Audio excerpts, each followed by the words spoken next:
Veda Austin has taken the work of Masaru Emoto and expanded upon it and made it more accessible to lay men and women. And what she does is she'll take water in a petri dish and she'll expose it to a thought, a feeling, a written word, music, a picture, virtually anything in reality, metaphysically or physically, and freezes it using her unique freezing method, which I believe is roughly 5 minutes and 20 seconds inside a typical freezer, in someone's house. Right. She takes that petri dish of water out, dumps off the top layer, which is that part that's not frozen yet. Invisible to the naked eye is water's own artistic interpretation of what it was just exposed to physically or metaphysically. Repeatable, observable, to the point that Veda teaches her method in workshops on Zoom and in person to people across the world who are doing the exact same thing and getting the same results.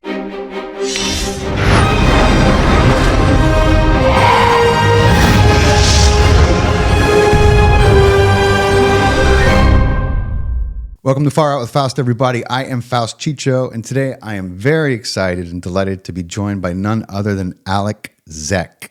Let me tell you about this incredible young man and what he's been up to. Alec is an independent researcher, a podcaster, a speaker, a writer, former Army captain, husband and father of 2 children. Nowadays, he's best known for his popular podcast, The Way Forward with Alec Zeck. But when I found Alec, it was in the peak of the madness that was thrust upon the world in 2020. His writings and everything he was putting out, I knew I'd found a kindred soul, one who, in spite of his youth, had come into great wisdom and found his voice just in time.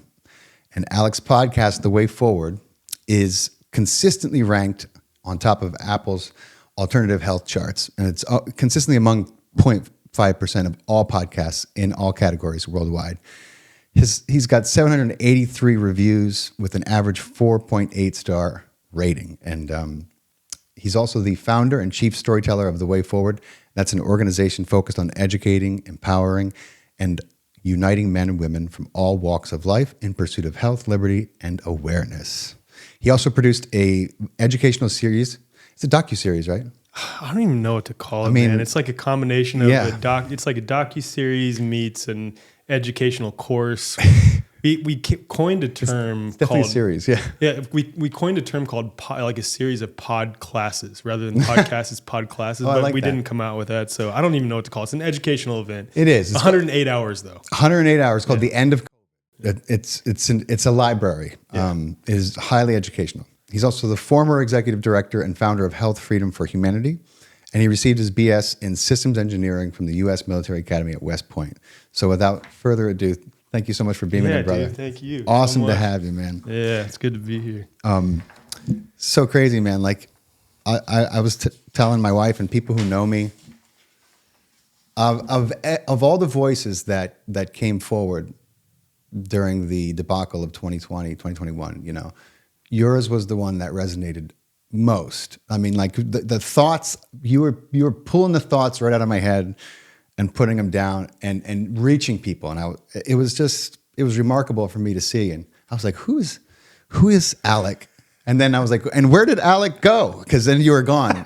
And then you'd pop back up with a variation on the name because they were censoring the shit out of you. That's where people are like, is Danny Zeck the same person as Alec Zeck? And what about this Danny Alexander guy? He looks like the other guy. Yeah. It's, so my full name is Daniel Alexander Zeck. And each time I would be censored, my first, iteration of my account online was Alec Zeck because that's what I've always gone by, right? And then when I was deplatformed, I came back trying to thwart censorship as Daniel Zeck, and then came back as Danny Alexander, then D. Alec Zeck, and a bunch of different variations of my name. So, how many times did you? Man, you probably lost count of how many times you got censored off a social media platform. No, I counted. Yeah, I counted. I kept count. So I'm on my 8th Instagram account, and I haven't been deleted in 2 something years. I've been shadow banned at various points in time, of course, but so 8th Instagram account, I was deplatformed from formerly Twitter when Jack Dorsey was still in charge. I've been brought back, but what's funny is I'm more censored now on X Wow. than I was on Twitter. But again, I was deplatformed, so I'm happy to be back. I'm grateful for that. Venmo, PayPal, deplatformed off both of those. Eventbrite, Wow. Linktree. How do they? That's still mind blowing to me that they can go complete China Skynet on an American citizen and cease their ability to make transactions. I mean, that is wild. What's even more wild about it, though, is that this is when I was the director of Health Freedom for Humanity. And on our Health Freedom for Humanity accounts that we had with PayPal, Yeah. there was no attachment to my name, right? So like there was no way that they could trace it to my name unless they went and deliberately looked, right? To see on, other accounts or our website, healthfreedomforhumanity.com, that, okay, Alec Zeck is the president of this organization. And what's crazy is the day that Health Freedom for Humanity was deplatformed was the same day that my personal PayPal and Venmo was deplatformed, which means that someone had to, within PayPal, do the research to figure out that I was also involved with this and deplatform all of it at the same time. So that it freaked me out a little bit, but it was also like, dang, I must be really making waves here. Yeah. So it speaks to how much waves you were making. Yeah. Great waves. Great waves. Great waves. Necessary waves. It was really awesome, but I'll never forget that time. So it's surreal to be sitting here talking to you. It's awesome. So I thought, for my listeners, some of whom may not be aware of who you are, many of whom have been aligned with me since this, and in all likelihood already follow you and know who you are. But for people who are just meeting you, you have a childhood which very much reflects my own, and also, but you're younger than I am, and it was, I think you graduated in 2016 from West Point, yeah, from West Point, and then you had a few experiences that kind of opened your eyes. First towards the allopathic Rockefeller medical system, and then your paradigm continued to evolve after that. Do you want to take it from there first? Yeah. Do you want me to start with childhood, or where do you want me to start? I mean, sure. Why not touch on it? I think it's important. That's totally fine. Especially because I just recently put out a post. I read that. That's how I. Yeah. I think it's just important that people have context for why I do what I do, where I'm coming from, and what I've been through. Not to give a woe is me sob story or anything like that, but just to give context, right? I'll summarize as brief as I can, because it's going to be a 10-part series itself, just going into my childhood. But I grew up in what most people in the West would consider a very chaotic, abusive, tumultuous environment, traumatic. My mom and dad were doing the best they could with the tools they had at that time. I want to say that up front. But because they had not done the work to look at some of the things that were impressed upon them as children, they were just repeating those patterns in a very traumatic way, right? So there's a lot of neglect, mainly from my mom's side of things. My mom was very codependent, focused on trying to, quote, fix my dad. And they were in the typical, emotionally unavailable, codependent sort of dynamic between them. And my dad was very verbally abusive, physically abusive, emotionally abusive. My mom was emotionally abusive as well. But, so my childhood was pretty rough, very rough. I was called every name in the book. I was hit, punched, all the things, right? And made to feel sort of like I was worthless unless I was performing well, whether it be in school or sports. And in 2007, my dad went to rehab, and my mom, because of the traumatic nature of their relationship, went to go see a psychiatrist because she was dealing with, symptoms of, quote, depression and anxiety. And ultimately it was just trauma based on her childhood that led her to attract my dad into her life. And it takes two to tango. So their relationship got more and more toxic. And when my mom went to see the psychiatrist didn't ask her about any of that trauma, didn't touch on anything related to nutrition or anything like that, just prescribed her multiple benzodiazepines and SSRIs. So my mom was on a variety of benzos and SSRIs over the course of nearly 10 years. And in that time, her health was in this sort of up and down state. And in the up moments, we were like, okay, look, like the drugs seem to be working this time. Whatever one they have you on this time is working really well. But of course, it was just numbing her. Right. It wasn't actually, quote, working to do anything except for numb her experience. Mask her symptoms, yeah. Exactly. And then in the down moments, over the course of time were becoming more and more frequent. In the down moments, she was walking through the house late at night, claiming to see demons, not eating for weeks at a time, sitting in her bathroom, obsessively picking her skin in the mirror with these wide eyes that you could tell she wasn't actually there, present, sort of disassociative, hallucinating at one point. And this is one of the worst moments. So it wasn't like this like all the time. But at one point, I'm holding her and she's screaming, crying, saying her skin's burning, and then switching back and forth between that and then thinking that I'm her dad and she's her 13-year-old self again. Oh my God. It was pretty. That's so it was very traumatic, very traumatic. And then in 2015, she realized that the psych drugs were just making things worse, but she didn't have any resources to know what to do. Yeah, and it's really hard to just try to go off them. And that's what she did. She cut cold turkey, which is one of the worst things you can do. She did. And so that made her symptoms way worse. I'm sure. Her down moments were basically just consistent over the course of 3 to 4 months with little glimpses, like maybe a week, 2 weeks of, okay, she seems somewhat normal again.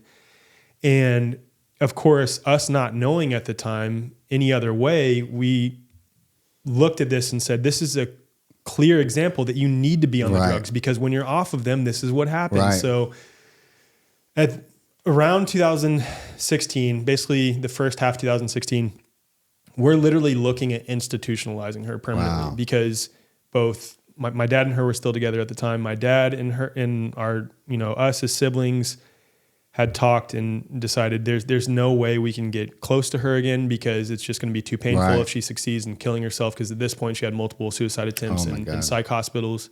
And, we'd get the call from the psych hospital like, hey, your mom just tried to, well, they're calling my dad, but, my dad relays it to us. Yeah. But so we made the decision that we couldn't get close to her anymore because she's either going to succeed in killing herself or this is how she's going to be the overwhelming majority of the time, especially because things were getting worse and worse and worse. And by chance, she was seeing this therapist who was reading a book called A Mind of Your Own by Dr. Kelly Brogan. And this therapist said, Allie, look, like, I think you're right. I think it is the psych drugs. I think that you cut cold turkey off them, which made it worse. But there's this doctor in New York who's very controversial, holistically leaning. Yeah. And at this time, Kelly still had her practice. Yeah. She was still licensed in New York. And she said, you should make an appointment to go see Kelly. And this is when Kelly still had some availability, because soon after this, Kelly was booked up for like 2-3 years, right?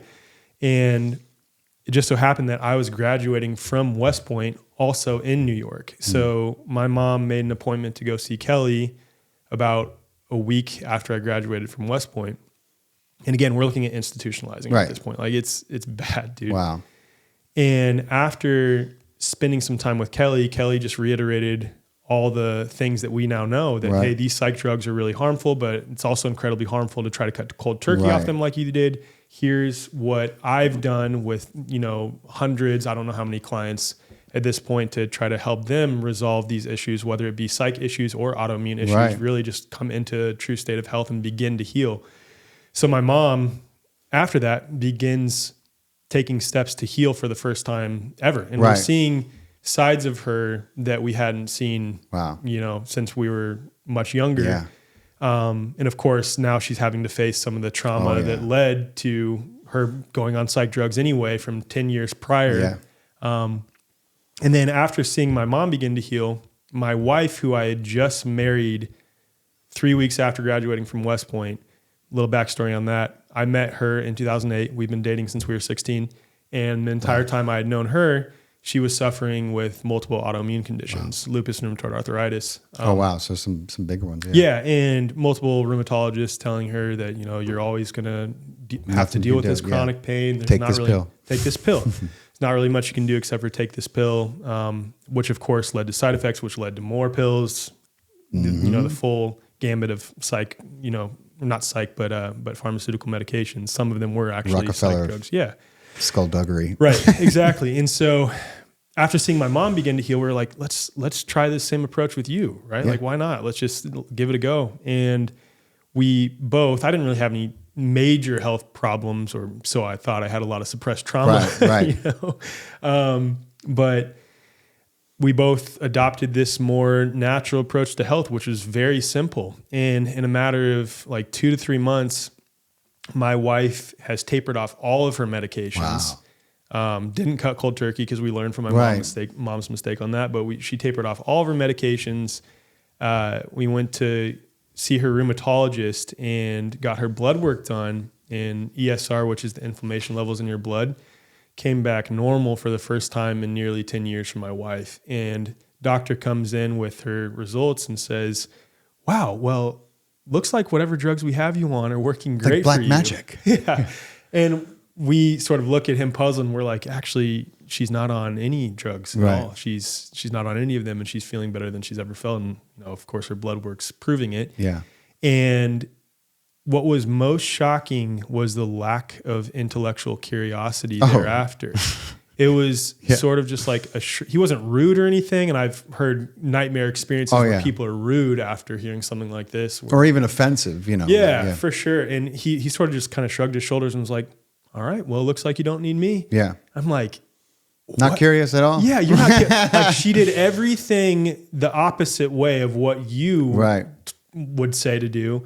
And in fact, at that time especially now, but at that time as well, Dr. Kelly Brogan was referred to as a pseudoscientist, a quack. Yeah. And here my wife and then also my mom are adopting what these mainstream so-called experts would refer to as pseudoscience and quackery and drastically improving their lives, their health. Yeah. So that sent me down the never-ending rabbit hole of questioning everything. And so by the time 2020 came around, I could see very, very clearly what was happening from the get-go. So I know you were essentially a professional athlete. You played basketball growing up, same as I did, and then you started playing handball in college. You got really good at it, and I know that afforded you some time to travel, even as you were also in the Army. But and you gave you a lot of time to reflect and meditate, and I'm sure things got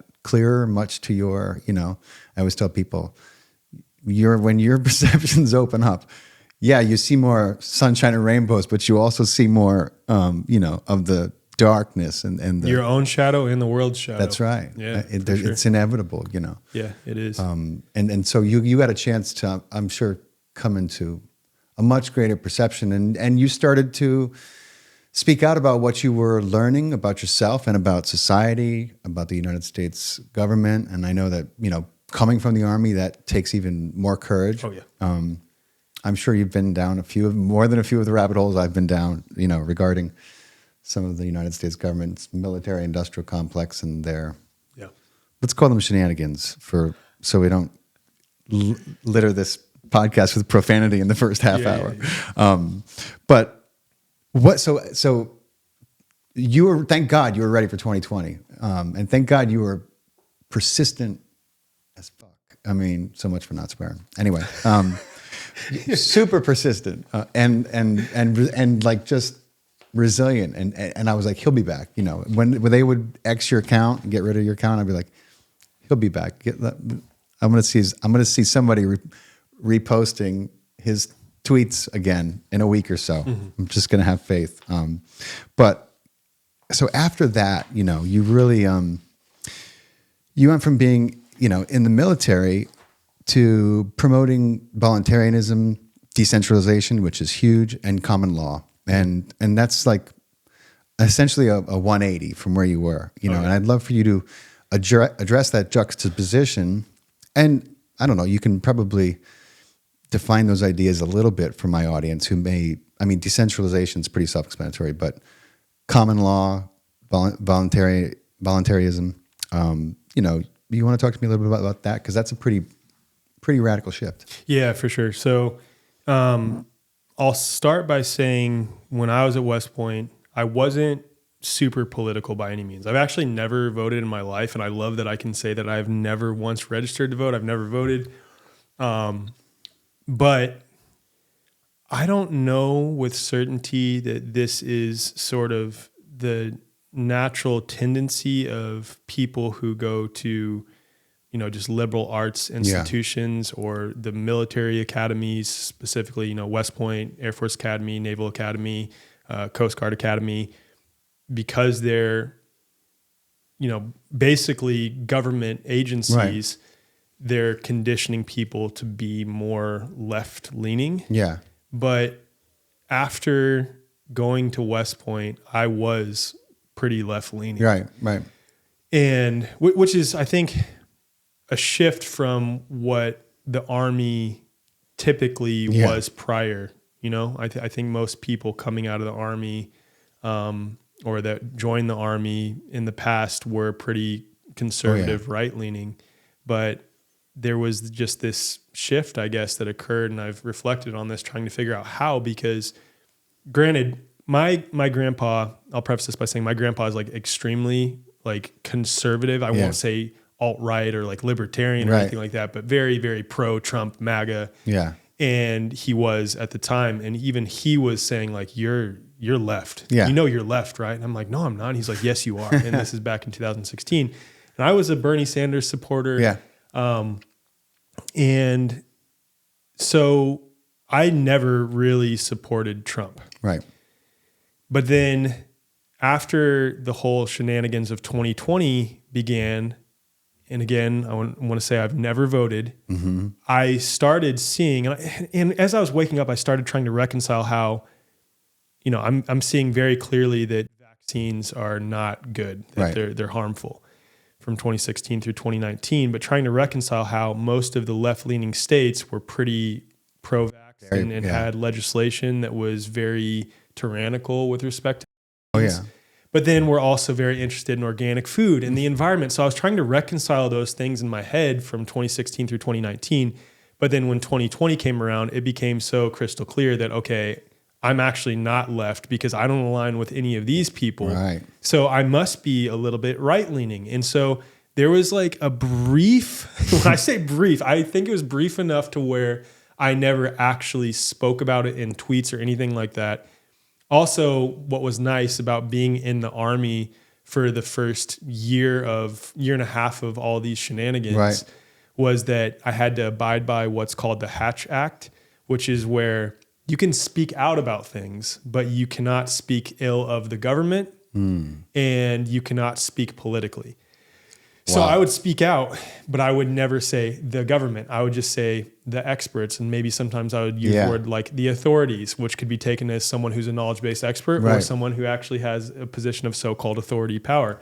So I was very careful in my speech, but back to what I was saying, there was maybe a brief period of time where I was like, okay, I must be right-leaning then. Right. And that's what most people do, is they fall into this false dilemma of like, okay, I was left, and then I see now the left is clearly not it, so I jump over to the right. Yeah. So many people have done that over the last 5 years.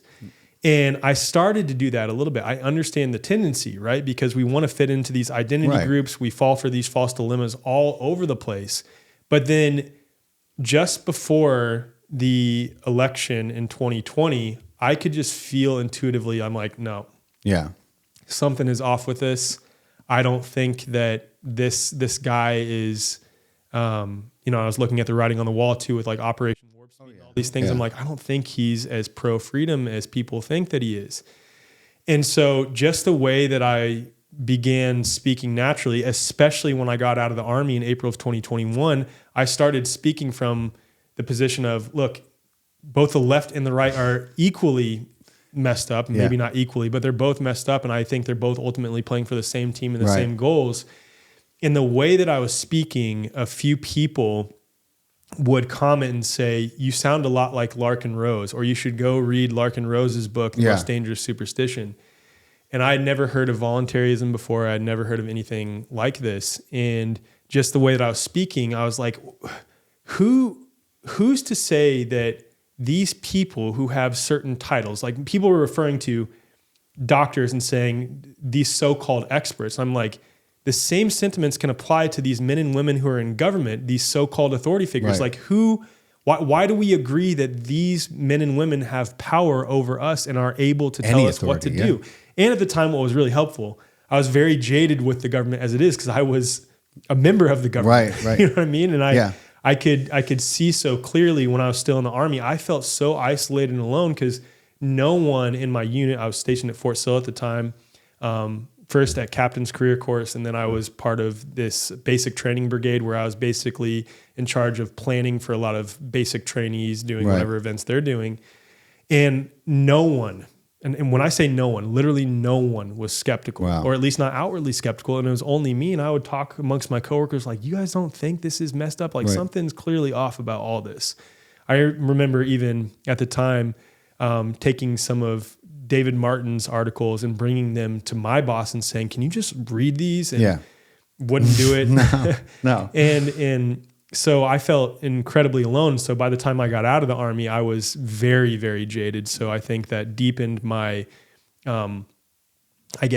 sentiments regarding no longer referring to these men and women as authority figures. So anyway, all that to say, I start reading this book by Larkin Rose, The Most Dangerous Superstition, and it just made sense. It made so much sense. And I couldn't find any holes in the arguments. I'm like, this is verbalizing things that I've started thinking about over the last 18 to 24 months in a way that just makes sense. This is what I, align with, and that is voluntarism. So voluntarism is essentially that all interactions between all men, women, organizations require the voluntary consent of all parties. That's it, which flies in the face of government. Essentially, it flies in the face of all democracy. And quote democracy. It flies in the face of democracy. Even if people talk about, well, we're a constitutional republic, it flies in the face of that as well. It flies in the face of any situation in which, no matter how many people are on board, no matter how many people quote vote for something, those policies, those commands, those dictates cannot be violently imposed on anyone else without their voluntary consent. Right. That's it. That's what voluntarism is. And I think if you give day-to-day examples of voluntarism, virtually all people agree that, yep, that checks out. Yeah. But for some reason, there's like a missing link in people's head when you apply those same sentiments to government or doctors.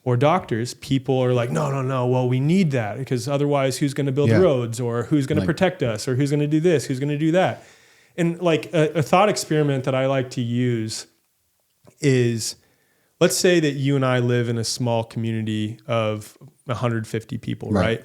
And we live off grid. It's sort of decentralized. And we notice that after a couple weeks, there's been some burglaries, right? Yeah. So I take it upon myself. I'm like, I'm going to figure out who this burglar is. I'm going to figure out who it is. So I catch the guy in the act stealing from someone. Right. So I throw him in my basement. I'm like, hey, you're going to stay in my basement for a week and think about what you've done. Maybe the community would agree with that. Maybe the community has mutually agreed upon things that's what you do. Right? Maybe everyone agrees. But then what I do is I round up some of the other neighbors and I say, hey, I think we need to come together and form sort of a coalition. And we're going to go door to door and tell all the other people in the community that they have to pay us money to protect them. Yeah. So I go to your door and I'm like, hey, Faust, I need money from you because we formed this coalition to protect you from burglaries, protect you from harm. And you're like, no, dude, I feel fine. I have guns, or, I have locks on my house. I'm not really worried. The neighbors in my immediate area, I'm not really worried about them. So I'm good. And I'm like, no, you have to. Right. You have to give me your money. Otherwise, I'm going to throw you in my basement as well. Right. That would sound absolutely insane. And that's literally the society we're living in. That's government. Yep. That's literally government right there. And then even further, what if I, start coming up with metrics and models to predict how these burglaries and thefts are going to happen. So I'm like, before it happens, before I think it's going to happen, I go just grab some random person and throw them in my basement because I have, quote, probable cause to believe that they're going to commit the next burglary. That would be insane on a small community level. But that's what we've bought into as a society across the world. And if you look at every single form of government throughout history, even looking at the U.S. government and the way it was originally designed, and this was supposed to be the like perfect experiment that was going to work out, and the anti-federalists were very outspoken, back in the 1700s about this was going to turn into the tyrannical beast that it has turned into, and it is turning into, and seems to be getting worse. So that's voluntarism in a nutshell. It's that every interaction requires the voluntary consent of all people. And people say, well, how do I defend against someone, trying to steal from me or trying to harm me or trying to, extort me? And it's like that flies in the face of voluntarism. I'm not saying you can't defend yourself. Right. You can defend yourself. If someone is trying to initiate an act of aggression against you, you have the right to defend yourself. Yeah. But the whole, they don't teach people actual history. They don't, there was a time in this country when literally people were heading west and putting stakes in the ground, and the land was theirs. They picked the property and we were encouraging people to do that. And as far as I understand it, once you own the property there, at least for a little while, the dream of America was in place and you didn't pay taxes on what you already owned, right? Mm-hmm. Because if you own it, why do you have to pay taxes on it? You know what I mean? Mm-hmm. If it's truly your land. And people don't stop and think about that. No. They're indoctrinated with nonsense like, there's nothing certain but death and taxes. Right. And they grow up hearing that bullshit and they believe it. And then, society reflects those beliefs. But, well, I'm learning more about voluntarism and I saw the most dangerous superstition on your desk. I'm like, all that's right, thanks good. to you. Yeah. So along your journey, obviously, as we started talking about uncovering hidden truths, but how do you discern between misinformation and genuine alternative perspectives, especially in a world that is increasingly divided and polarized by these narratives that we're being fed? I love this question. So if you had asked me this a year and a half ago, I'd be like, I don't know, dude. It's just, I just know. And Kelly Brogan interviewed me for her podcast. And this is like a perfect example of just receiving inspiration from the divine. Mm-hmm. I just came up with, in the best way that I can, a sort of framework to describe how I think. And that's empiricism, rationalism, and what I like to call mysticism. So empiricism is knowing of the body, using your senses to try to discern what's going on. Mm-hmm. And a tool that we employ within the realm of empiricism to try to figure out what's going on is the scientific method. So if someone makes a claim, especially a scientific claim about something, you employ the scientific method to try to falsify that claim. Right. I'm sure we'll get into this later, but for example, with virology, with claims surrounding SARS-CoV-2, with claims surrounding vaccines, with claims surrounding masking, if someone makes a claim, the burden of proof is on them to provide sufficient evidence of that claim, not the other way around, right? Right. So employing the scientific method allows you to falsify or to attempt to falsify said claim. So, in the case of, let's say, SARS-CoV-2. Yeah. Or falsify or justify. Or validate. Right. Or validate. Or right. validate, right? But that's where it gets a little bit sticky, especially with respect to scientific claims, and we can get into that later. But just sharing this framework. Will, yeah. Okay. So empiricism, that's knowing of the body. Right. So you employ the tools like the scientific method to try to validate or falsify a claim. And again, the burden of proof is on the individual making the positive claim, especially if that claim then leads to using the mechanism of government, these professional institutions, the media, to try to coerce and threaten and indoctrinate people into things relating to that foundational claim. Right? Yep. Okay, so that's empiricism. Okay. Then there is the knowing of the mind, which is rationalism. And this whole framework is sort of based in falsification.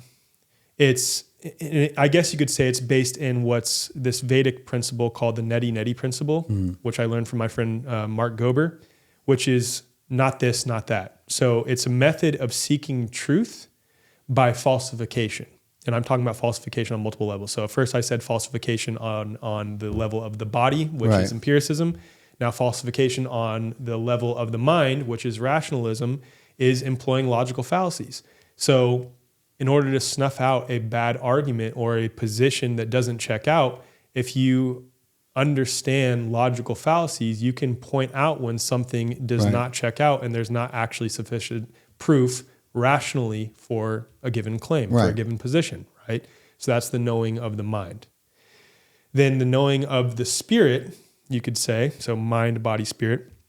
Knowing of the spirit, some people would call this intuition. I have reasons I use the word intuition. Right.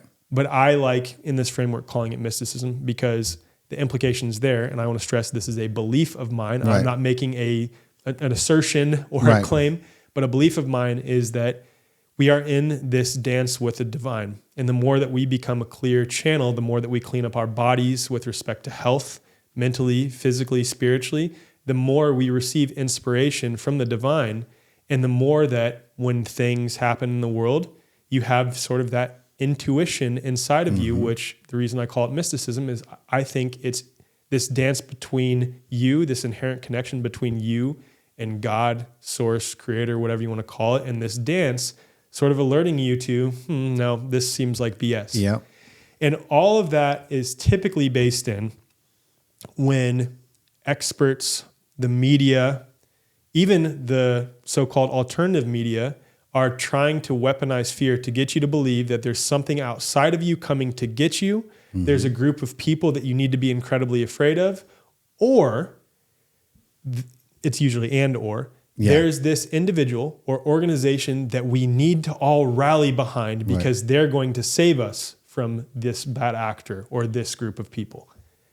Anytime those types of things are occurring and it's taking the power away from you, taking the power away from, the group of us collectively to initiate change and to bring about peace and stillness in our own life, that's when I especially employ this framework. And I'm not like sitting there like, okay, Trump said this, so I'm going to write this down. Does this check out rationally? Does this check out, I'm not doing it like that, but that's kind of an insight into how I think about things. And you see it so much from the so-called alternative media now, especially as the mainstream paradigm is crumbling, and we could speculate all day on whether that was intentional to make it crumble, but it became so untenable.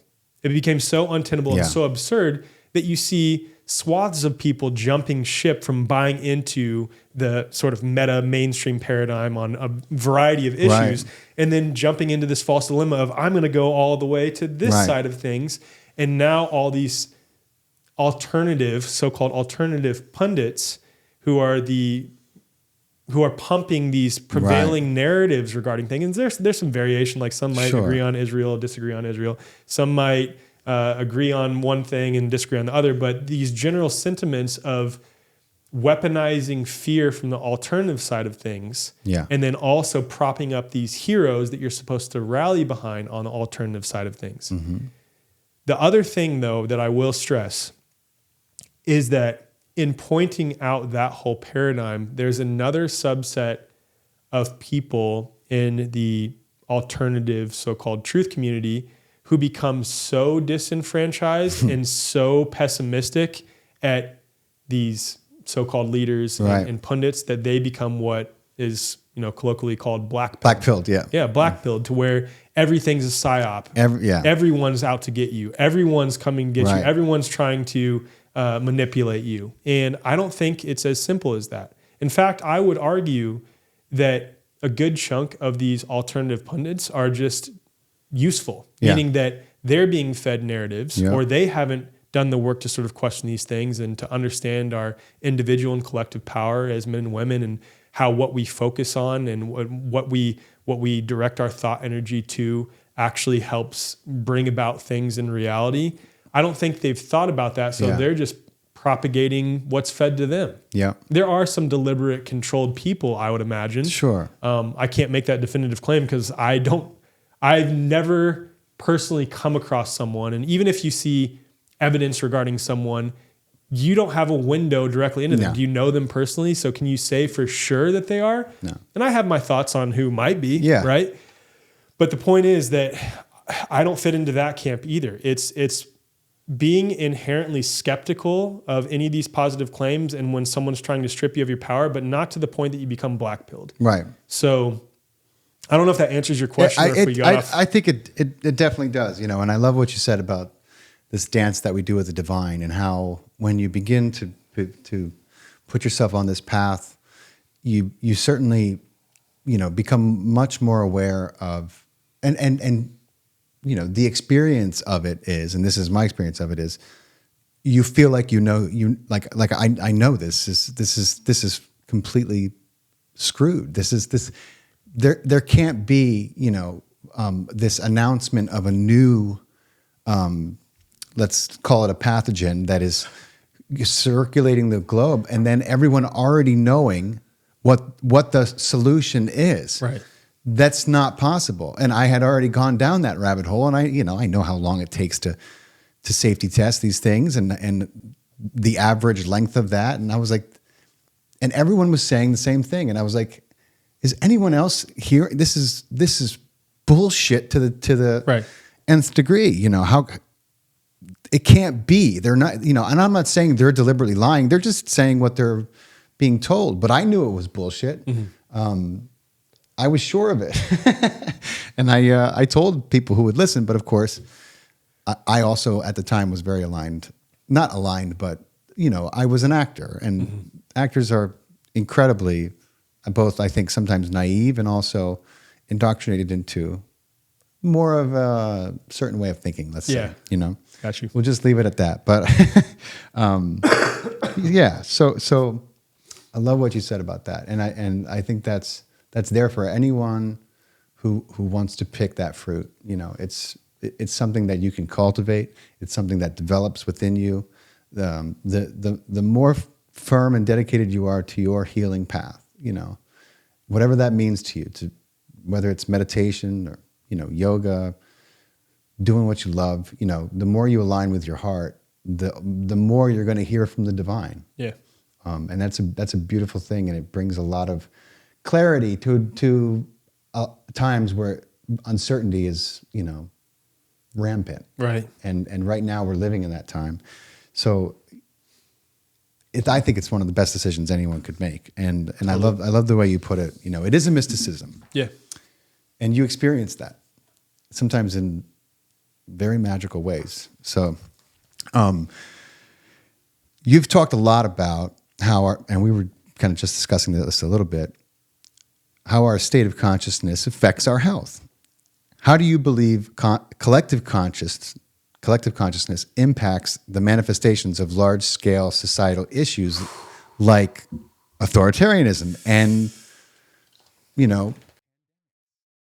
Okay, so I'm going to start... I love this question. So I'm going to start with this first. Have you looked in the work of Veda Austin or Dr. Masaru Emoto? Oh, I know. Well, I know Moto. Yeah. Okay. Very well. So I had that water crystal tattoo on my. Yeah, on your chest. Yeah.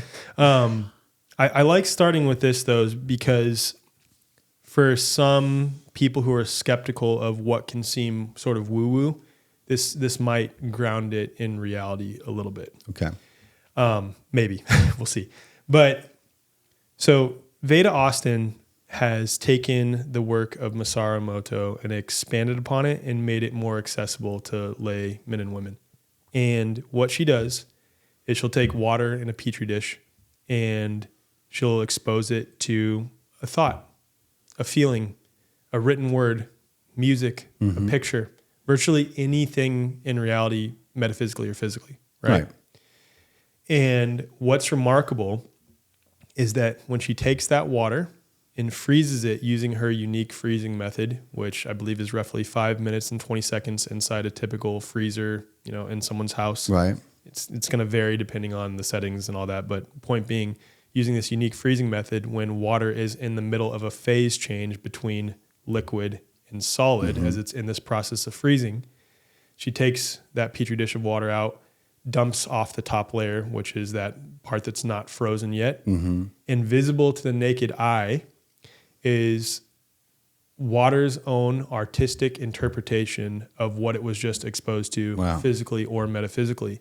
Repeatable, observable, to the point that Veda teaches her method in workshops on Zoom and in person to people across the world who are doing the exact same thing and getting the same results. Now, I said that water will reflect back its own artistic interpretation of what it was just exposed to. But not only that, Veda has uncovered what she calls hydroglyphs. Not hieroglyphs, but hydroglyphs because it's water, right? And what those are is that, let's say Veda writes down the word gratitude in English, Spanish, Mandarin, whatever, it doesn't matter. Or there's a picture that represents gratitude. Or maybe Veda herself is feeling gratitude. Or maybe Veda's stuck in a certain rut. And then she asks water, like, what do I need right now? What do I need right now? When she freezes the water, using her unique freezing method, there's a 6-pointed leaf visible to the naked eye. And then some other symbols sometimes as well. But that is what she has identified as water's symbol for gratitude. And then she's identified several other symbols. And water appears to have its own symbol-based language. And if you're skeptical of this, I urge you right now to go to VedaAustin.com, order her book, The Living Language of Water. And I am convinced that this will change anyone's life. Even the hardcore skeptics? Dude, even the hardcore skeptics. It is paradigm shifting. Especially in the, I guess it's relevant to go into this as well. Especially as it relates to the reason I brought up the phase change, why it's important to harp on how water is in the midst of a phase change. You could say it's in between phases, and that's when Veda has found that it's most impressionable.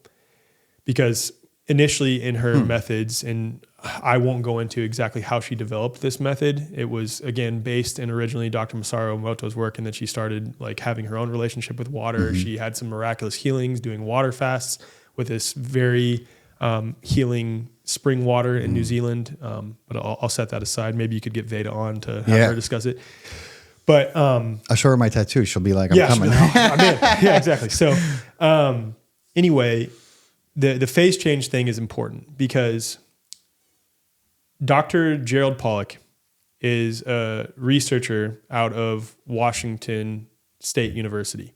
No, actually Washington University in Washington State.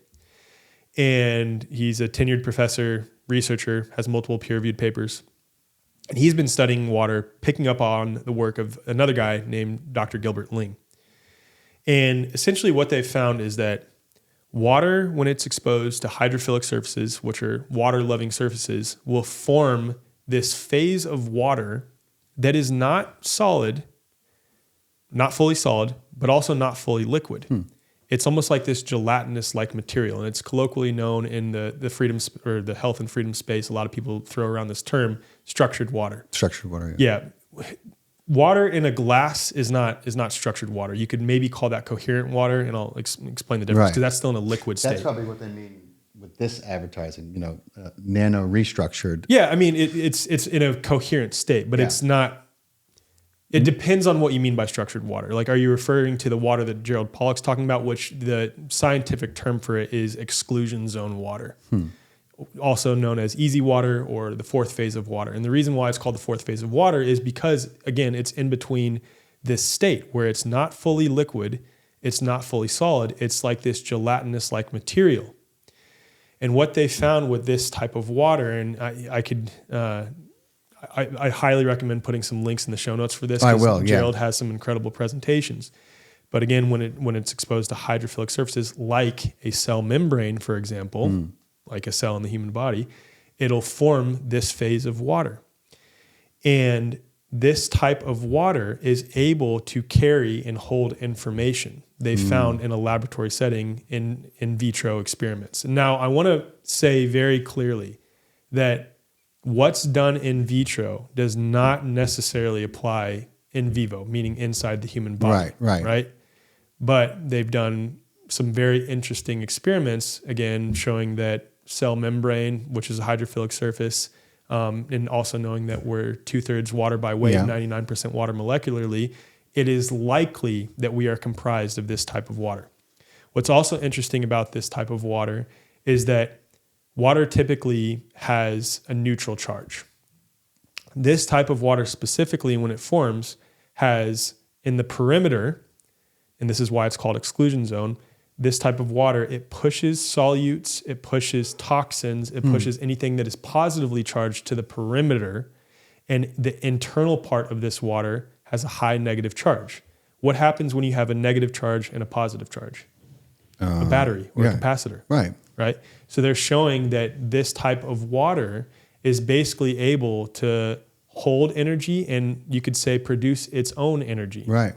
And this goes back to what a lot of people in the health space will say is that your cells are like batteries. They quite literally are like batteries if they are comprised of this type of water, because the inner part has a high negative charge and the outer part has a positive charge. So it becomes like a water battery for your body. So just because we're already on this topic, it's cool to share this piece as well. Doesn't necessarily relate to the nature of reality. I'm going back to that. I'm just framing it. You're good. So accidentally, one of Dr. Pollack's students that was training under him was in the lab one day, and they put these microbeads in the water. And the reason they put them in there is because it's hard to see with the naked eye any movement that is occurring in this water in a dish, but they put these microbeads to show that like if the water on the top level is moving, the microbeads will move to the perimeter as well, so they can see movement in the water. This student accidentally shined a light on the water.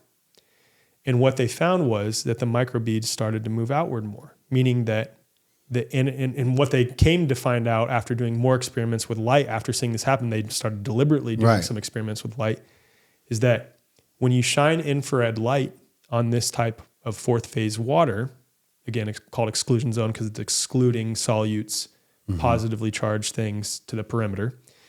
When you shine light on it, it expands the zone of exclusion. Wow. Specifically infrared light, which means it's expanding its capacity to hold negative charge. Where do we get most of our infrared light from? Actually, infrared light's ubiquitous. It comes off of our bodies. It comes even off of this table. But we get infrared light from the sun. Yeah. Also, it's been shown that when we put our bare feet on the earth, we receive negative charge from the earth. Negative charge is exactly what our cells need because that increases the potential energy, again, in this water battery, you could call it, right?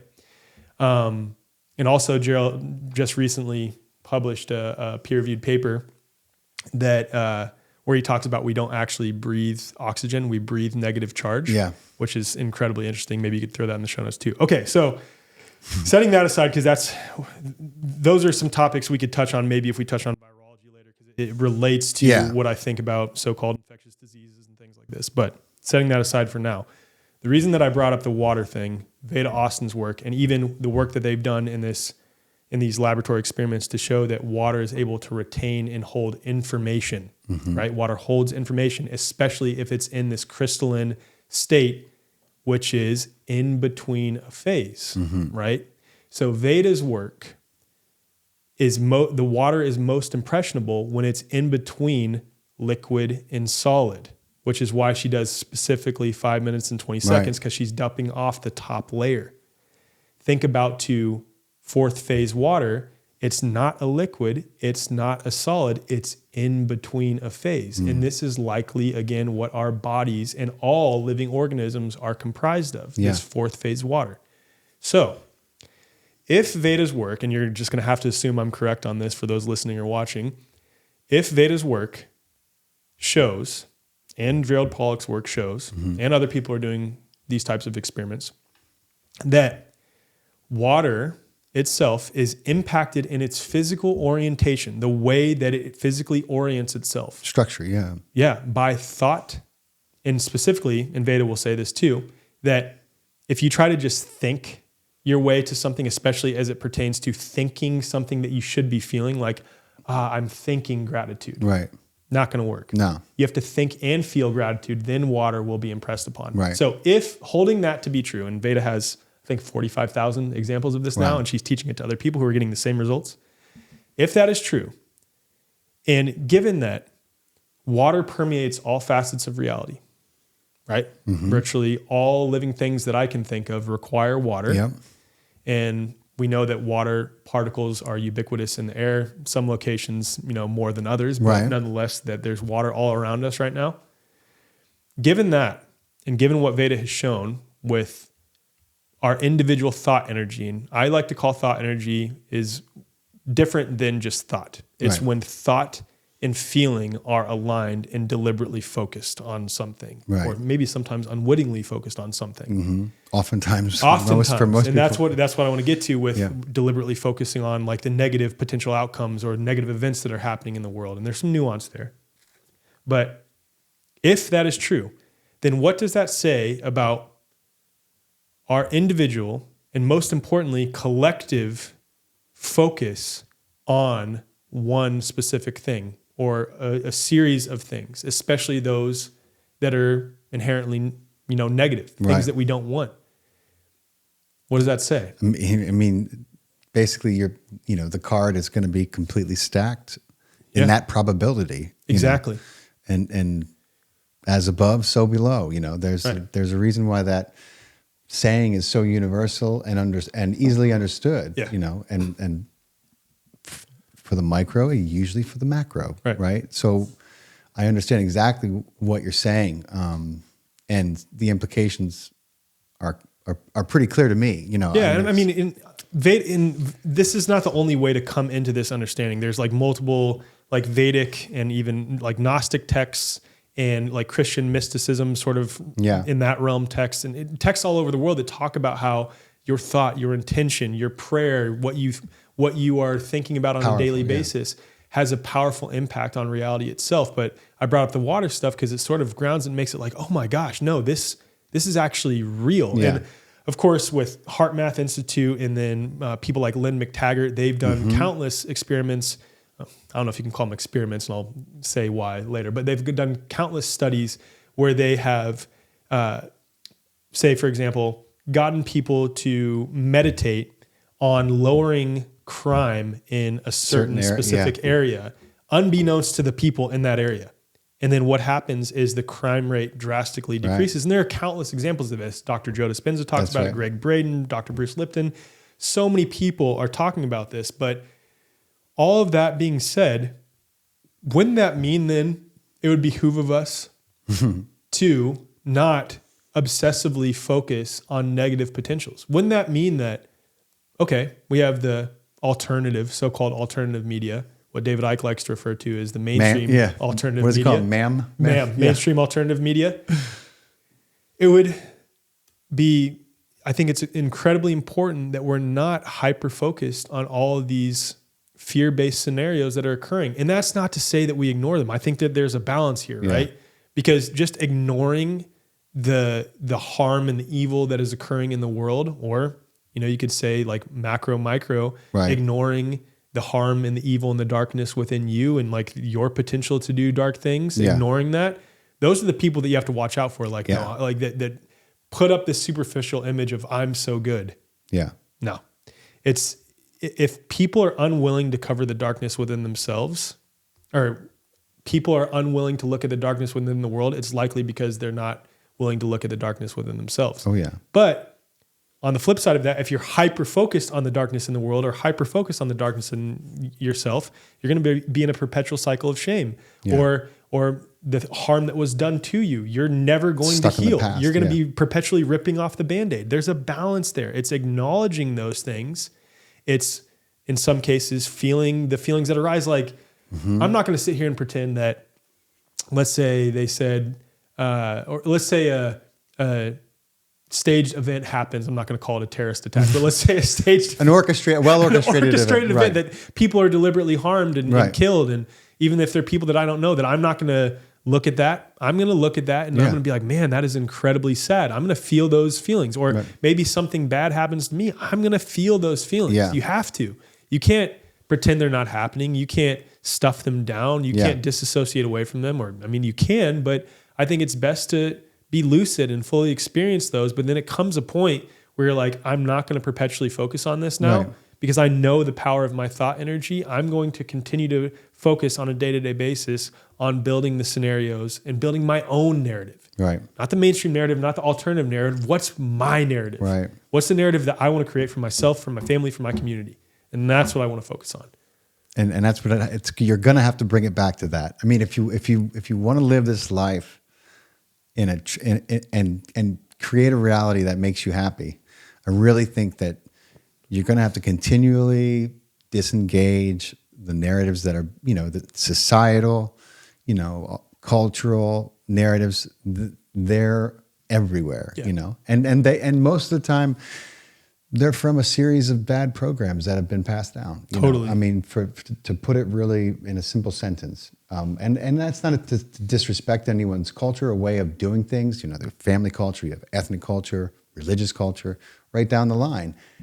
It's just to say that understand that those can be boxes that you can get stuck in, and I'm continually looking when a box pops up so that I can give it an elbow, I mean, and that's how I operate. I don't fall into, I try not to fall into, the constrictions of societal expectations and norms. And well, you can't do that because of why? Because most people don't, you know what I mean? Why not?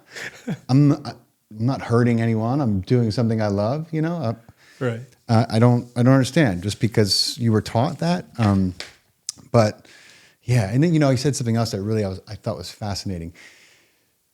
The water is most impressionable when it's in between phases. And isn't it's just so incredibly synchronistic that human beings are also the most suggestible when we're in between consciousness and well, let's say wakefulness and sleeping, that's, when people who get good at meditating to reprogram, and Dr. Joe Dispenza is one of the best at teaching this, you learn that's why the pharmaceutical companies, they pay big money for those spots that are between 9:30 and 11:30 at night, right? Because they know they're catching you on the couch, like, and they just hit you with it and it just goes in like that. And I've never made that connection before. That makes a lot of sense. Yeah. Yeah. All of a sudden you wake up in the morning and you're like, I think I do have shingles. Well, they literally zapped you, man. They got you, and that's the power of hypnosis is nothing to be underestimated. That's, MK Ultra's, the thing they learned is the most effective. Yeah. This, not just the trauma and the chemical warfare that they were using, but the simple there are people who are just so hypnotically suggestible they can get them to do just about anything, right? Which is just scary. It is. Some it's of crazy. The documents I read, I mean, I'm like, everyone should be aware of what they're capable of, because sometimes things happen and there is no explanation, and I believe that's the biggest reason is because that they literally don't. That little person literally doesn't really know what has happened. Well, and here's the thing that I think is so important, I'd imagine, for the overwhelming majority of your audience and my audience to hear, is that you're not immune to it either. Right. None of us are. No. Like, you have to check yourself too. No doubt. We're all prone to being programmed. Yep. We all are. Some more than others, but the point, especially, when you've woken up to it, then you become, I would say, hyper-vigilant to where it can sometimes be a little bit much, where you're just so afraid and so skeptical of all the ways you're being programmed. But we're all prone to being programmed. It is. It's in our nature. Yeah. I was thinking. Can I get some water? Absolutely. Let's see. Should we get controversial? Sure. Okay. Going to virology and stuff? Yeah. Yeah, I'm down. So I'd already alluded to it a number of times. It ties right into empiricism. So if you want to go there, So just for everyone listening and watching on YouTube, we're going to go as far as we can on here, and then probably have to cut over to our Patreon page for just to remain free of any kind of trouble we may get into. We don't want to violate any community guidelines, and neither Alec or I are doctors, and this is the furthest thing from medical advice you'll listen to on the internet today, at least. Yep. But that being said, my friend, I really enjoyed your presentation that you finally put out in a podcast. And tell everyone what episode that is in case they want to see this. Yeah, it's episode 141 of The Way Forward, and it's called Reframing the Paradigm. That's right. And so it gets into, at its core,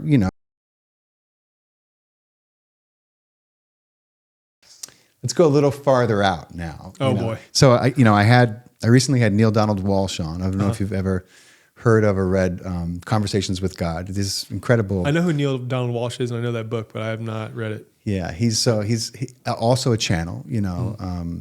Incredible story. He had an epic and hilarious and like extremely I don't know how else to call it, like perfect conversation with God over the course of so many years. He was writing an angry letter to God, and he went to pull his hand away, and his hand stopped and started writing a response, and he was like, "Whoa!" And the response he got was, "Do you really want to answer these questions, or are you just venting?" And he was like, "Both." Wow! And then this conversation began, and he just, he literally was just taking dictation. Wow. He was forming mental questions, but the answers that he got are really what astounds me and what I read to this day, because, Neil doesn't write like that. He's not a writer at all. And these answers are just perfect. I mean, they're divine, each and every one of them.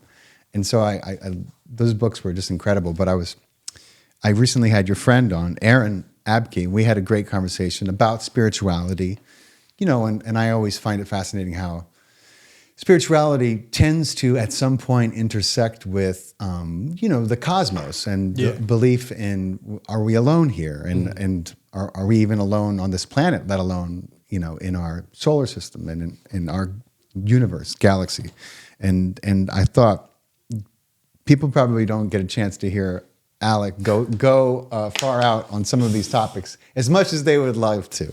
So I don't know. Let's talk about first of all, what, do you believe in angels? And yes, and I do believe in them. Do you believe that there are extraterrestrials? And if you do, are they part of how we got here? Do you think? This is a tough one. So the first question, yes, I do believe in angels. And I believe, again, going back to human beings can only perceive 0.0035% of the available electromagnetic spectrum. But I think that I interviewed Dr. Bruce Grayson. I've also interviewed Suzanne Giesman, who's a medium. For those who don't know, Dr. Bruce Grayson, he studies near-death experience. He's like the world's leading near-death experience researcher. And in talking with them, and I've sort of come to the conclusion, and this is based on my own intuition too, and this is, again, a belief of mine. I can't prove this. Right.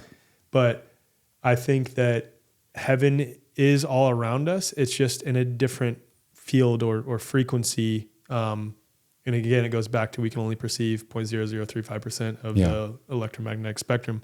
But that's how I think that some people who have these what are called psychic abilities, they're just tapping into their own biofield and their own ability to perceive some of these other things. Mm-hmm. And that's how remote viewing works. I think you can extend your field to sync up with the ether that exists all around us. And I think the ether is synonymous with the Akashic records. It's this information field that we all exist in, that we can access. We have our own individuated one, and we can access the field all around us via a variety of ways. I've had the opportunity to see in person 2 kids read blindfolded to the point that I pulled up random words on my phone, put a piece of paper over the phone, and the kid had the blindfold on. So 2 layers, and he still read every single word on my phone. A little 8-year-old kid. Yeah. And our mutual friend, Dr. Edith, her son Kabreem, can also do this, and she teaches classes for kids to do this. So the larger point that I'm getting at, I think angels fall into the category of beings that are existing all around us. They're just not embodied in the way that we are. Right. Some of which are benevolent, some of which are malevolent, some have a spectrum in between, just like human beings, but they exist all around us, and there are ways that we can perceive them. And I'm sure you've had an experience, especially when you're turned on to this stuff, that I feel like a presence of something around me, but there's no one physically here that I see. Like after my grandpa died, for example, Yeah. I was at his funeral. I was one of the pallbearers helping to load the casket into the hearse.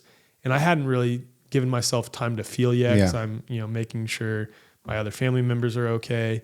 And I sit down after loading his casket into the hearse and start bawling, crying. And I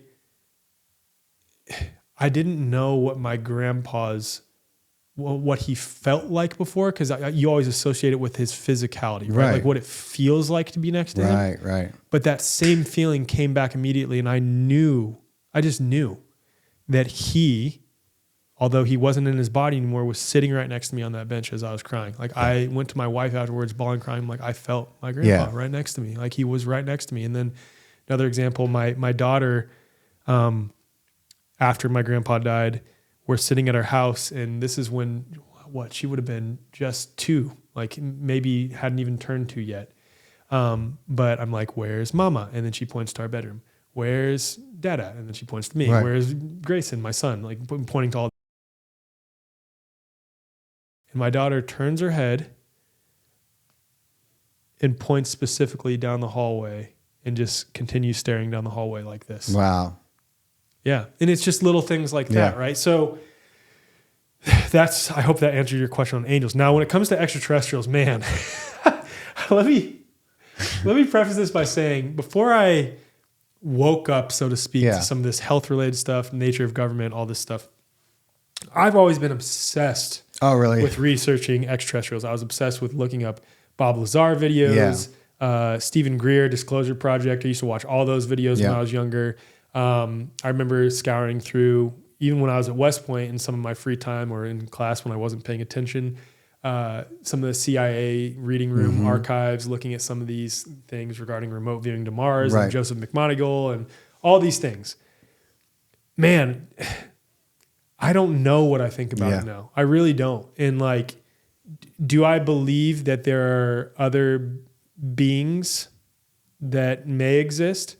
Yes, but I'm still trying to figure out, and I don't know the answer. I'm not like I wouldn't call myself like a staunch flat earther or anything like that, but I don't even know what this realm is that we exist in. And what I love about that is it leaves me open to exploring all paradigms. I don't know with certainty. I used to believe with certainty that we are on a ball spinning, whirling through space, whirling through a space vacuum. And now I question that. Right. I'm not saying that I know with certainty that it's flat either. I don't know what it is, dude. I don't know.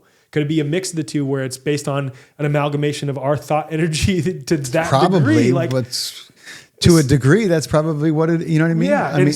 Yeah. So when it comes to extraterrestrials, like, I just don't know. I don't know what I think. I think that there's some interesting examples of like cave paintings of people talking about beings coming from the sky that I'm like, okay, that's really interesting. And likewise, there are, for example, indigenous cultures in South America that talk about beings that look like what most people refer to as aliens living in the ground. Right. So maybe they're already here all around us. Right. Maybe there are shape-shifting beings. I don't know. Yeah. But what's cool is I get to explore all these paradigms. Right. And I think it's that when you sit in the uncertainty and then the I don't know, it leaves you open to curiously exploring like a child. Yeah.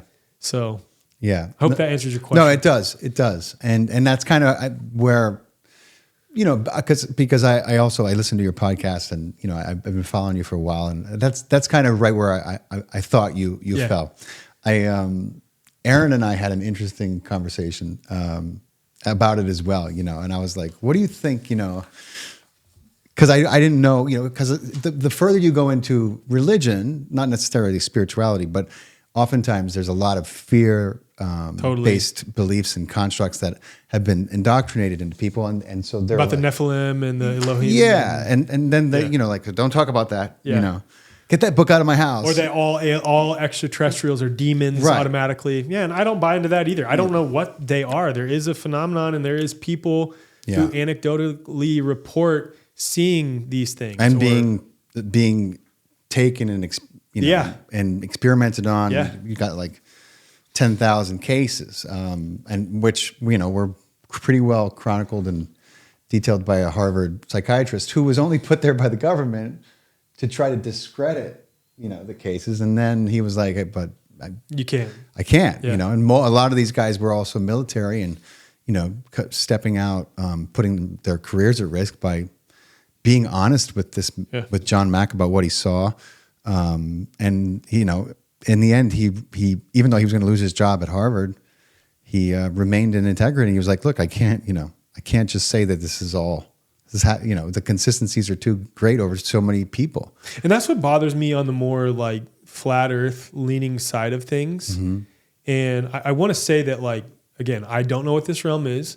What I experience it as, if I'm going with my own direct experience, I don't experience a ball whirling through space, Right. whirling through an infinite space vacuum. And there could be reasons for that are explainable. I found the mainstream reasoning for that pretty insufficient, Right. honestly. But leaving that aside, I'm not saying that it is flat or one way or the other. I don't know. I literally don't know. But what bothers me on the flat earth side of things is people will look at examples of that, of, thousands and thousands and thousands of people having similar experiences that they describe, some of which could be fake, some of which they could be making up, but I just don't buy into that all of them are. And then they automatically, because they presuppose a certain model of reality and take that as irrefutable fact, again, this applies to either side, Right. they'll look at things like this and be like, nope, it must all be fake. It must all be fake then, instead of being like, let's entertain this. Right. And then, okay, if some of this is true, what might that mean about reality itself? And it applies to both sides of the spectrum. Of course, yeah. And the truth is usually somewhere in between. Yeah. More often than not, the truth is in between. So when you're in a society that is continually creating incentive and using psyops to divide and polarize people, it's hard to remain in the middle. It is. I definitely fall somewhere in the middle. I am of the conviction that we're not alone in the universe. Yeah, I agree with that. And Just depends on what the univerce is, and that would depend on how you define the universe, Right. of course. Exactly. But I've been out. I've gone on CE5 expeditions with Dr. Greer, and I've seen dozens of ships. And you do have a conscious. The way you could, I tell people sometimes in my live streams, the way you can tell the difference between the replicas that they've made, because we have our own fleet, which is just scary because they act and fly a lot like, the ones that we see in the sky that are not ours. But you make a conscious connection with those. And they're more like light orbs. Yeah, they're light orbs. One kind of materialized maybe like 50 feet from us, closer to the ground, which was incredible because, Dr. Greer would tell us, he was like, sometimes they're here, but they're not in 3 dimensions. They're not phased in yet. Or maybe they're just not, they're inherently not of the available electromagnetic spectrum, but they're in and all around us at all times. And they have the ability to sort of pop into that perception so that we can see them when we call upon them. Right. That's exactly the way he kind of explains it. He's like, and when it's safe, because this is a hostile environment, and the United States government. Well, this is what I think, and again, I don't know. I think that the more like orb type things that you typically see that are light, I get the sense that they're benevolent, and they are either angels or disembodied human beings or beings that have never actually been in a physical body that are spiritual beings that exist all around us. Whereas the physical craft, like the metallic objects that we see, I tend to think that this is a bold statement. This is just what I believe now, and it's subject to change, that the overwhelming majority, if not all of those, come from some government program. Yeah. I mean, I think what you said is more accurate than you realize, because I say, and this is why I think that you really can't. You can't declare one thing completely true. You can't declare the other thing completely true, because I do believe the truth is in between. Because my intuition and my research and tells me that there comes a point in a species evolution when they're so far removed from the physical, from the density of physical existence and they become such a evolved state and master of manifestation when you get to that point, and they're really doing the the will of the creator, you know. Yeah. And so if they want to move through space and time, they can literally move through with a thought, through light. Yeah. You know, and many of them don't need a ship to come and be present here, you know. You're probably never going to see them. Most people can't, but some people, you know, there's anomalies to that as well. There's some people who can sense and see them. But again, I agree with you. I think almost all the time, those entities are benevolent, you know. And I know people who can sense them, and you know, obviously that their perception of them is going to be unique to them. Yeah. You know, but and then on the flip side of that, right, you can see where some people who are more religious leaning would falsely conclude that all of those must be demonic because they've been taught about, there are spirits, but they're demonic spirits. Yeah. Right. So then they assume that anything in the realm of what is colloquially known as the extraterrestrial phenomenon must be then demons, even if I didn't feel like this entity that we called upon was demonic whatsoever. I felt, you know, a very good feeling inside my heart from it. One thing that I like to say, and this is like another meta framework for reality, and that's why I really like to always try to preface what I say with, I believe this to be true, or I think this to be true. For example, when it comes to virology, I have no problem with people saying, I believe viruses exist. I'm like, okay. It's fun to then ask, like, okay, what makes you believe that? And, you know, they might have an explanation. They might not. Maybe they are outsourcing to a lot of experts believe it, so I just believe it to be true. That's fine. I like when they say, I know vaccines work. I'm like, dude, you know that? You know that? Really? That's a pretty big claim. Let's analyze that claim. And this is where it gets problematic, and this goes back to voluntarism. So long as you do not then weaponize that belief and require that I buy into it and then initiate acts of aggression or threaten to initiate acts of aggression against me or my property or my family, we're good, dude. I don't give a shit what you believe in. That's awesome. I also have beliefs, and I'm not going to initiate aggression or threaten to initiate aggression to get you to buy into those beliefs. But meta framework for like reality, and this is something that was told to me by a good friend of mine, Dr. Jordan Grant, who's one of the best thinkers that I know. The dude is like an unsung hero, I would say, behind the scenes when it comes to those of us who've come to the terrain-based position and helping us learn to think critically. Like, he's brilliant. He's a medical doctor. But we were talking about God and the nature of this existence. And he's like, yeah, man, I have a lot of beliefs on the way things work. But a good analogy is like, this reality is a big, very, very, very complex painting. Yeah. And all of us are pointing at the painting and giving our own assessment of aspects of this incredibly abstract, incredibly complex painting. But who's the only individual who can know the true purpose and meaning and function of the painting? God. Right? The painter. The painter, yeah. Exactly, God in this case, right? Yeah. And that would mean then that the only way that someone can truly know the painting is revelation from who?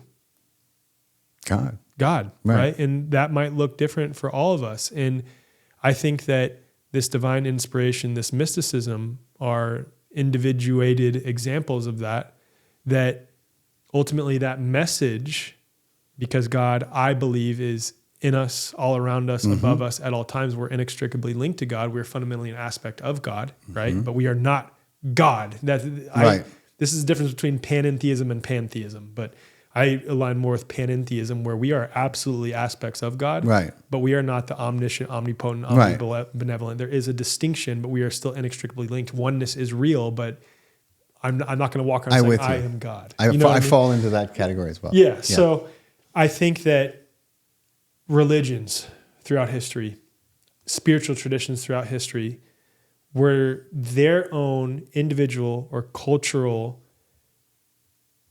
attempt to explain the revelation that they were receiving. A good example, I guess you could say, is like, let's say a dude who speaks Mandarin and then just broken English paints this really incredible abstract painting.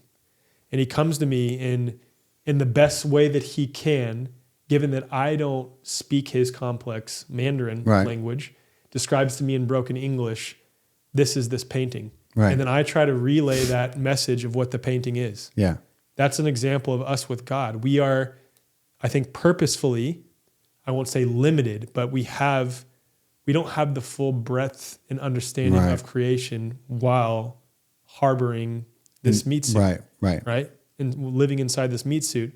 So we're taking this divine inspiration that is being communicated to us in the best way that we know how, individually and culturally, which is why maybe God appeared as a wolf to some Native American cultures. God appeared as a multitude of gods to some sort of yogic Hindu traditions. And then for Christians appeared in one way. And I think it's that God is revealing himself or itself. That's exactly in the way that makes sense for that culture and individual. And then they're trying to explain it as best as they can. And then they argue about it. And then they fight about it. They're like, that couldn't have been God. That's okay? a purple hue we saw on that God. painting. We remember exactly what Exactly. When Neil asked God that question, that was God's answer. He No was way. Like, that was God's answer. He was like, if I appear to them, then they'll say I appeared like this, and they do, and then they'll fight about it. And then if I appear to this group, he said, so I'm in everything that you see. I don't have a,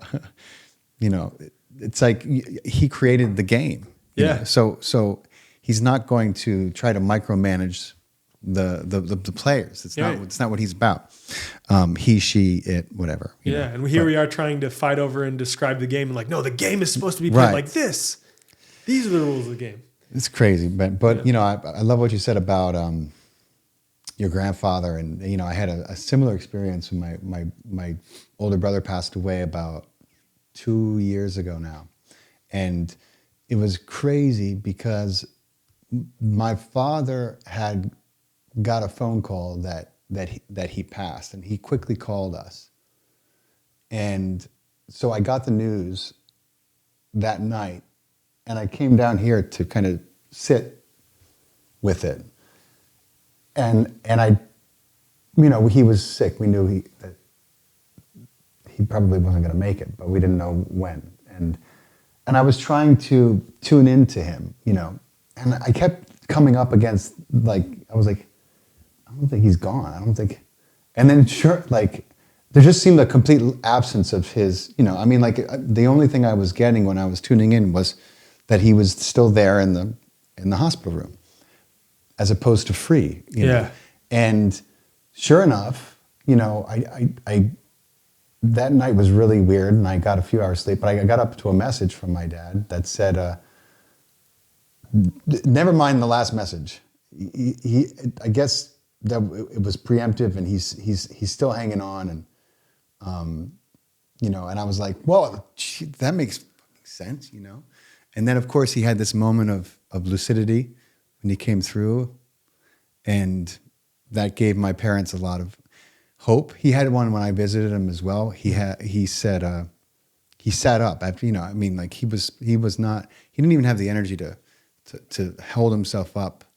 And when I was there, he just sat up long enough to recognize me and say my name and give me a hug. And I put a necklace around his neck, and he didn't even know it because he was asleep when I did. And before I left the hospital, he actually sat up and was like, "I'm ready to go home." Wow. And he said that, and I knew what he meant. Yeah. And my parents thought you meant like come home, get out of the hospital. And they were like, "We're gonna get you. This is great." You know what I mean? They were so happy, and it was heartbreaking because I knew what he meant. Yeah. And then later on that day, when he did pass, and I came down here, then his spirit was, it was huge. It was, the difference in the feeling was enormous. So it's amazing what's going on all the time that we can't perceive. It's such a big thing. But this has been an epic interview, my brother. Everyone, if you check out Alec's podcast, if you're not already following it, it's across all podcast venues and YouTube. He's on YouTube now. Some of the episodes, some of the things he talks about obviously can't live on YouTube, as a portion of this podcast won't. And and if you're not subscribed to this podcast, please don't forget to hit the subscribe button.